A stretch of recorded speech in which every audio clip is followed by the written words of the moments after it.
பெரியார் எதிர்ப்புன்னு ஒரு பெரிய இது போயிட்டு இருந்துச்சு. அப்படியே கட் பண்ணிட்டார்ல. கட் பண்ணி இப்ப அடுத்து என்ன பண்றாங்கன்னு ஏன் கட் பண்ணிட்டாரு? ஏன்னா அடுத்து விஜய் வந்துட்டாரு. பெரியாரை ஆதரித்து பேசுவதற்காக சீமான் ஒரு கட்டத்தில் உருவாக்கப்பட்டார். அவரை வைத்து எதிர்த்தும் பார்த்தார்கள். எதிர்த்து பார்த்ததும் வேலைக்காகவில்லை. சரி, இப்ப விஜயை விட்டு வேடிக்கை பார்ப்போம் அப்படின்னு சொல்லிட்டு பெரியாரை நீர்த்து போக வைப்பதற்கான வேலையை விஜய் வைத்து செய்து கொண்டிருக்கிறார்கள். அவர் என்ன பேசுறாரு இன்னைக்கு பேசுறாரு, நீட்டு மட்டும்தான் பிரச்சனையா, படிக்கிறதுக்கு எவ்வளவு படிப்பு இருக்கு. இது பாஜக காரன் பேசுறது சார். இது நீங்க பேசுறதுக்கு இல்ல, பாஜக காரன் பேசுறது. அது நீங்க ஏன் பேசுறீங்க? இத நீங்க என்ன சொல்லணும்? நீட்டுக்கு எதிராக வாங்க, பிள்ளைங்க வந்திருக்கிறாங்கல்ல, மாணவர்கள் வந்திருக்கிறாங்கல்ல, அப்படியே கூட்டிட்டு ரோட்ல இறங்க வரமாட்டேன்னு சொல்ல போறாங்களா அந்த பிள்ளைங்க?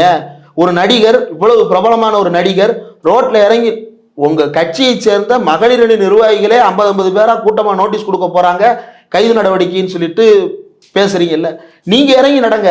எதுக்கு நிர்வாகிகளை அரெஸ்ட் ஆக விட்டுக்கிட்டே இருக்கீங்க, கேஸ் வாங்கி கொடுத்துக்கிட்டு இருக்கீங்க? நீங்க இறங்கி நடங்க. 4 பேர் வரமாட்டானா? நீட்டுக்கு எதிராக நேரா டெல்லிக்கு போங்க, டெல்லியில போய் மோடியை சந்திச்சு பேசுங்க, ஜந்தர் மந்தர்ல போராட்டம் நடத்துங்க. ஏன் நடத்த மாட்டீங்க? திமுக மட்டும்தான் நீட்டுக்கு பிரச்சனை போராட்டம் நடத்தணுமா? சட்ட போராட்டமோ அல்லது சட்டமன்ற போராட்டமோ திமுக மட்டும்தான் நடத்தணுமா? நீங்க நடத்தக்கூடாதா? ஏன் நடத்த மாட்டீங்க? அப்போ